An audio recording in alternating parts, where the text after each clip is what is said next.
You guys look like you're in a lineup. Step forward. Turn Where are the keys to the Don't truck? get his fingers in. This is gonna be fun. Turn the profile in. Turn to the left. You shouldn't have told us to just do whatever we want. I know, you shouldn't have said hang Have out. you been rolling, by the way? Awesome. No, I love I'm not it. on. Okay. I'm completely straight and sober. Okay, I'm Gaia Melikian, and I'm thrilled to be here with the director and the cast members of the movie Synchronicity, available at a Redbox location nearest you. Joining me is director, writer, and producer Jacob Gentry, and cast members AJ Bowen and Scott Poitras. How are you guys? Good. Good. I'm so glad you guys are here. Congratulations, first of all, on this very, very cool movie. I loved it. Thank you. I have to say, Jacob, I found your movie very fascinating. First of all, the whole topic of parallel universe theory is just quite intriguing on its own. So I have to commend you because you took such a complex topic and you told your story in such a moody and sexy way that I think it makes it automatically makes it more intriguing for the audience. Can you, on that note, tell us about the movie, please? It's a time travel sci-fi noir. Essentially, on its surface, it is about a physicist who creates a machine that can open a wormhole in the space-time continuum. And on the same day that he gets it to work, he meets this sort of mysterious woman, and as they develop a relationship together, he believes that she might be in a conspiracy or in league with the heavy of the movie, played by Michael Ironside, to steal the rights to his invention. And so that kind of leads us on this sort of detective search in inward and outward. I really liked how it wasn't just a cut and dry sci-fi movie or just a cut and dry time traveling movie or a physicist or a bunch of jargon. In there you had woven in the stylized film noir, and then you had woven in a love story and all the personal stories of the characters, so it makes it a lot more intriguing. I think that's just a great way to tell the story. Well, I think these guys are actually a big part of why it feels grounded. Yeah. And I think that's what sort of separates it from some of the dark dystopic sci-fi is that it also has a sense of humor to it. He's only saying that because we're on either side of him. Because we're in the same room. AJ, you are an indie film and art house veteran. Yes. So when you think of all the projects that you've worked on, how does this one stand out for you? We've all, for the most part, known each other. You know, Scott and I went to high school together. Jacob and Scott grew up together. We all went to college together. So how we also kind of got our careers started was all together. I mean, we had done some things, but what really made things start working for us was we made a movie for no money in like 10 days, and we got really lucky with it.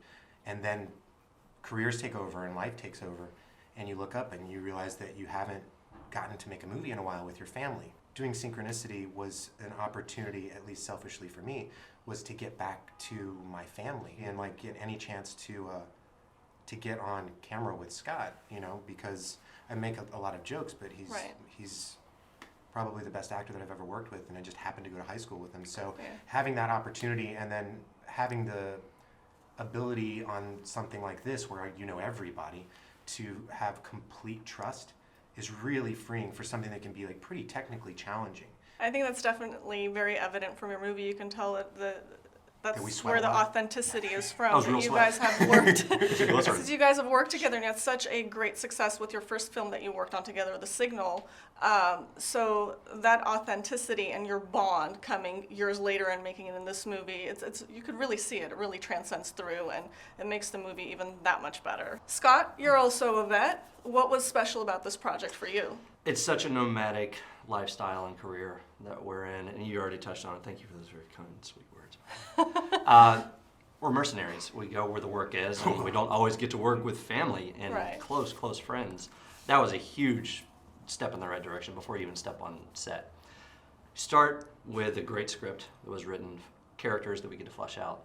And then after that first take or two, when you get to go peek at Video Village and look at a little playback, and you're like, oh my God, look what Jeffrey Pratt Gordon, the production designer, has created. Look at Eric Madison, our DP, what he's shooting. Look at how good this looks. And like all fears and worries about what we're doing is gone. Just focus on getting on set and having fun. Him trusting in us is huge because we trust in him. Scott, your character is Maddie. He's the quirky, sort of the comic relief character of the cast members. Tell me about him. He suffers from a form of dyscalculia, which makes him confuse very simple mathematical procedures, things in his brain that don't, synapses that don't function quite the way they should in most normal people. As actors, we have to focus on our own intentions, objectives and goals, and what's in our way. How do we get past it? What are we going to do to get across that obstacle? He wants to find a cure for himself and also solve this time travel. But I think the funniest part is that your character doesn't know that he's the comic relief. Yeah. And that's what makes it funny, is that I think his, because he's a math genius, he's like the greatest, mathematician. He has this innocence. But he can't, tell left from right. So it's like, Right. and Scotty came with this brilliant character, and in the script it said, I had pi written out 3.14, and I had like two numbers, and Scotty actually took it upon himself. He learned, like, I was in the editing room and I thought he was just saying numbers, and I was Right. looking at the scene, and he had learned like the first like 20 to I think 27 numbers. And I pulled up pi, and it was the exact numbers. As his character is somebody who keeps talking even when no one's listening to him. Yeah. And so he had all of this sort of dialogue that wasn't in the script because it was just like an ellipses in the script. And Right. he just filled out that ellipses with Yeah. genius. The, So the pi memorization thing was incredibly Yeah. stressful for me because I was supposed to know it too. Seven, And I'm a seven, lazy five, High ass. song. Yeah, and so Talking off the ledge. And which also informed my action in the scene because I was like 3.14. I'm gonna go. I'm gonna go. I'm Thank gonna you. go. Thank you. Those next 25 numbers, you got them I right. definitely got 3.14 out, and then I was pieced out. 3.14. So it's one of the great blessings when you're best friends you get to work with. No, I love that.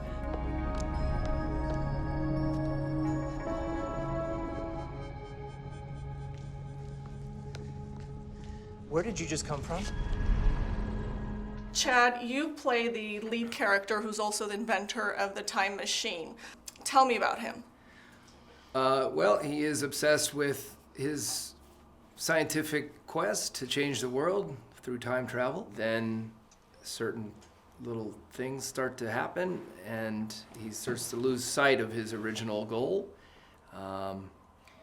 mostly romantically. And, it's funny. I mean, it's in Rocky how women weaken knees, from keeping your eye on the prize, and then how Good job, Brienne. Thank you. and then how do you get back on track? It's amazing the power we have over you, huh? It is Isn't it? crazy. On your character, continuing on that, one of the coolest things for me was the scenes where there's two of you. Okay, you have like this, it's the future you alongside the present or the past you, Correct. which you guys call him Jim Prime, right? So how did you keep track of all the versions of your character? The clothes I was wearing. Brienne, you play the mysterious femme fatale Abby. Tell me about her. She's probably one of the most complex characters I played in a long time. She pretty much, to describe her, she's two different people, which, Chad was saying, we all have that duality. But she's like the femme fatale vixen, and then she's just a girl that's in love. And I don't want to give too much away, but it was, I have those both in me, and it was nice to bring them out at the same time with the same character, because that rarely happens. Brienne, you've certainly had your share of movies, and you've done a ton of TV, most recently True Blood and Masters of Sex. What drew you to this project? Well, the writing. It all starts with the script. And like I said, I was shooting another movie among friends with AJ Bowen, and he gave me the script. He was about to go to Atlanta, and I read it, and I was like, oh my God, she's such a great character. But then I had to read it again. So that night, after being on set for like 16 hours, I read it twice, because you really have to get it a couple times. Even the movie, you have to watch it a couple times to get everything.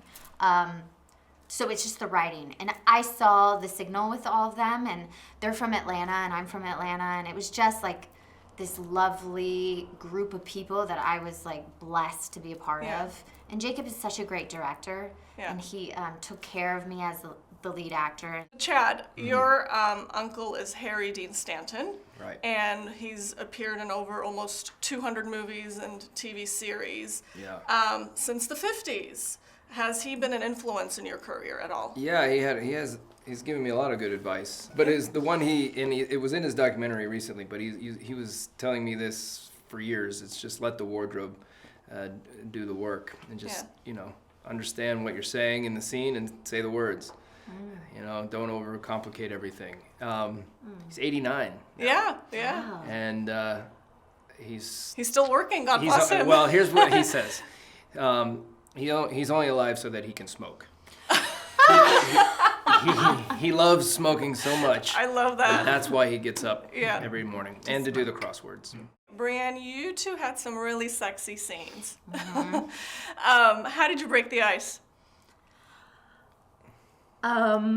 Just did it. And he didn't even, the funny thing when we saw it, he didn't even remember we had so many love didn't. scenes. I So I was realized how like, many wait a times- second, we had this many? I was like, yeah, I was. He didn't. I was like, but yeah. So is that how much you noticed her? Oh my goodness. Well, yeah. She's gorgeous. No, it was actually funny. Put him that on he the said spot. it. It's Well, okay, you don't and have I to also answer didn't know that. who her boyfriend at the time was. Yes. He was a friend of mine, and that was awkward. He showed up on set, and I'm going, why are you here in Atlanta? What's going on here? I'm Yeah. confused. And that's my girlfriend that I'm about to get in bed with? Right. Great. We had to be like, it's cool. We're good. We're good. Yeah. But yeah, no, we just went for it. We just committed and Yeah. went for it, and it was comfortable right away. But then it was like a lot of tension. So I think that all came on screen, which Yeah. was, and I'm lucky we didn't have it the first day, because normally on every movie and every TV show, it's like Lovemaking Day is the first day. That's like, really for awesome. Jarhead, it was like Naked Day was the first day. Yeah. And I was like, really? Right. So we were lucky. We had a couple. Yeah, they should have that Days. as a national holiday. I think. Naked Day is Love the first making, Day. love making day. the first day. That should be part That's 2 of different Valentine's Day or Valentine's, yeah. something Yeah. like that. All right. Thank you so much, you guys. Congratulations again. Thank you. Thank you. Yeah.